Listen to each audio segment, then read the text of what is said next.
Hello and good morning, everyone. Thank you, Kemi, for that very generous introduction. And I'd like to thank Hannah also for inviting me to share with you. I hope you can all hear me loud and clear. Oh, thank you.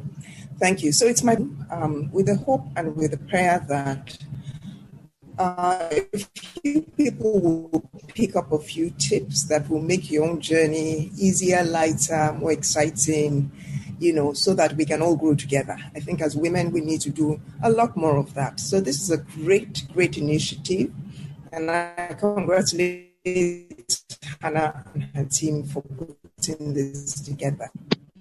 So my profile has been read out. Basically, I'm going to speak a little bit about my journey as founder and services company in Africa to be certified to some of these global standards that I shared with you.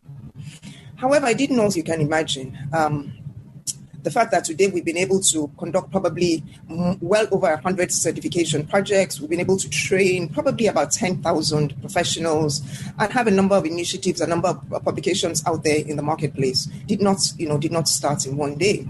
The question then is, how did it all start? To be honest, I would say that I dared to dream.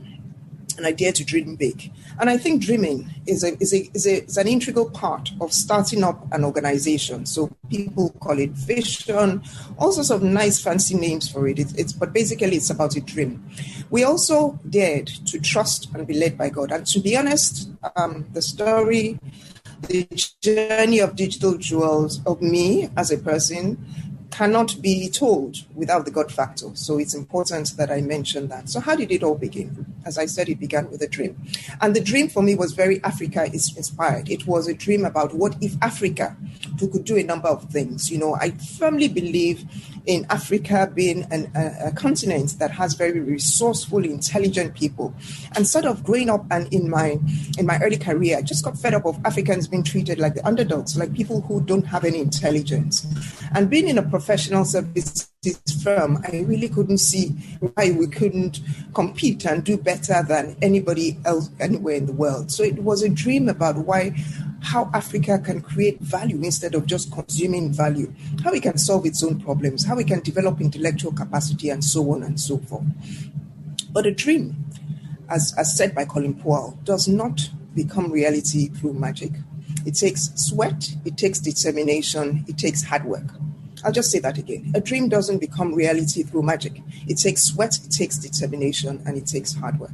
And so in trying to talk through our journey with the limited time I have, I'd like to use a framework called the 7S framework, made popular by Peters and Waterman. And it's a framework that you can read up if you don't know about it already and use it also to help you sort of run through key aspects of your business. So the 7 S's are superordinate goals, a fancy word for culture and value, and a value system. It talks about strategy, it talks about systems, it talks about people, it talks about skills, it talks about skills, and also about what am I missing? Style. Okay, have a reason for being. Be clear what problem you're trying to solve, and write it down. For us, our vision is about building. So our vision has words about to build. It talks about building a formidable institution. It talks about what we're trying to do. A action that will outlast us, and how we do it. So the areas of focus for us: secure, assure, enable, empower, manage. And then it talks about how we will do it, create distinctive value competently and consistently. Okay, so it basically lays out how we want to do things, and it gives us an opportunity to go back each time and check that we're trying to do that what we're trying to do, we're doing it right. So it talks about adding value, adding distinctive value. So every time we do something, we want to make sure that we're adding value, and it challenges us, and I'm going to be very real with you. I was speaking to a client yesterday who very, very unusually wasn't happy with the work that we did, and I told him, I apologized unreservedly, and I said, we have failed in this instance because what we seek to do is to add distinctive value. And if you perceive, now my team have a different view, if you perceive that we have not added value here, we're going to make it right. Okay, so it's always a point for us to go back and say, are we adding value? Not just value, distinctive value. That's challenging. It's aspirational. I won't say we're there yet. that are delighted with what we do. And we do have many of those clients, thank God. We feel assured that we're still a journey. We also have a value. These things are important. They're not just management speak. As we manage to sort of have an abbreviation for, and it's called Patriots, it's professionalism, knowledge, teamwork, tenacity, resilience, integrity, and openness, those values, and we try and live them as much as possible. For us as a business, we believe in focus, and a lot of people believe that you should have a pie. If it works for you, that's fine. There's even a term for it in Yoruba. People say on a call watcher. If it works for you, that's fine. For us is focus. Really, really clear, crystal clear focus. Being clear about what we want to do, knowing when not to give up. And business, you have to be resilient, very tenacious. Just keep at it, but knowing when to say no as well. I don't have time to give you many examples of this, but I have many examples. And then, of course, when you have that vision, you've got to share it. One of the integral parts of starting also is developing a business plan.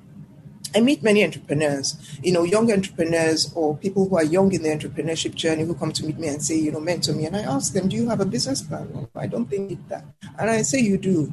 The rigor of developing a business plan helps you to be clear about what you're trying to achieve, what problem you're trying to solve, how you will solve it, what is unique and different about what you're going to do, whether the numbers are gelling, so many benefits. I mean, it will, because it's a plan, it will never always pan out the way that you have put it down on paper, but it helps to clarify your thinking. The other things that were important for us at our startup time, as I said, we defined these values, and then we attracted very early on a credible board of directors. I think accountability is important for everyone.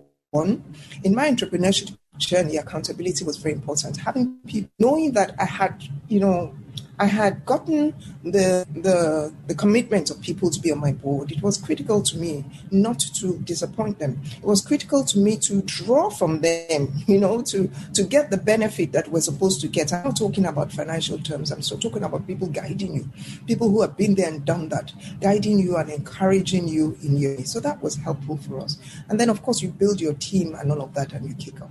So I've talked about subordinate goals. I would not have time to discuss the other 6 S's, but I'll touch on them. Have a strategy. Be very, very clear what you want to do. For us, a big part of our strategy was Africa, Blue Ocean, specialized, because we're specialized, as I said, IT consulting and capacity building firm, clear on what problem we're trying to solve and how we're trying to solve it.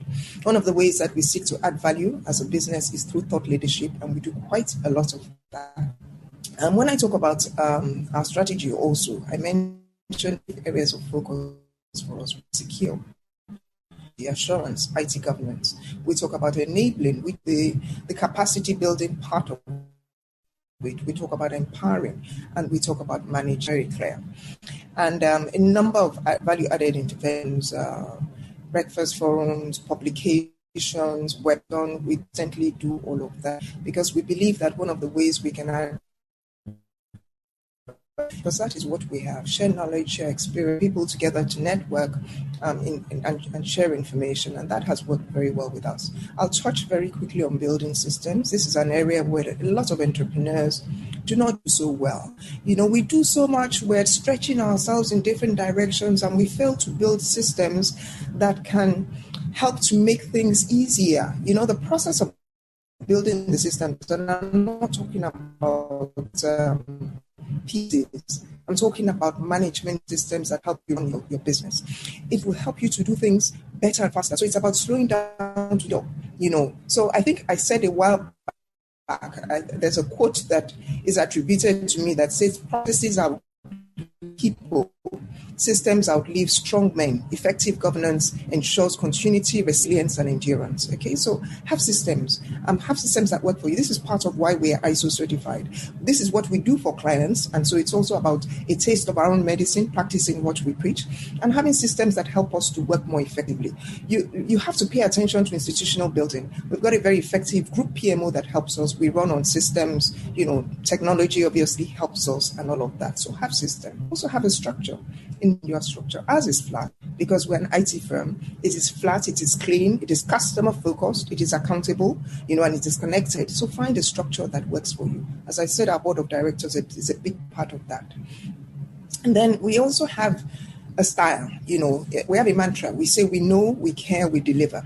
We know, we care, we deliver. So we must know our onions as consultants. We must demonstrate care because really people, they don't care what you know until you show that you care. We must demonstrate care in everything that we do. And then overall, we must deliver. We must deliver. So this also helps to guide us. And then, of course, a key part of our style is integrity, which is tough in Nigeria, but God helping us, we're able to do it. We have a corporate social responsibility program also. Giving back is important to us. Our staff, that's one of the S's, so critical to us. We look out for staff. I talk about the 3 C's: competent, creative, and also of good character. Difficult to find, by the way. Competent, committed, and of good character. Very, very difficult to find. But, I spend a lot of my time at high-level interviews just looking for the right person, looking for the right people, because the right DNA. When you have competence and you don't have character, it will come back to bite you.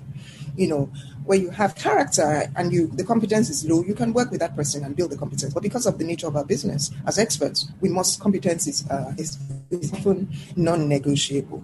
And so we spend a lot of time in building our staff. We have retreats, we have Thanksgiving services when we mark our milestones, we have celebrations and so on and so forth.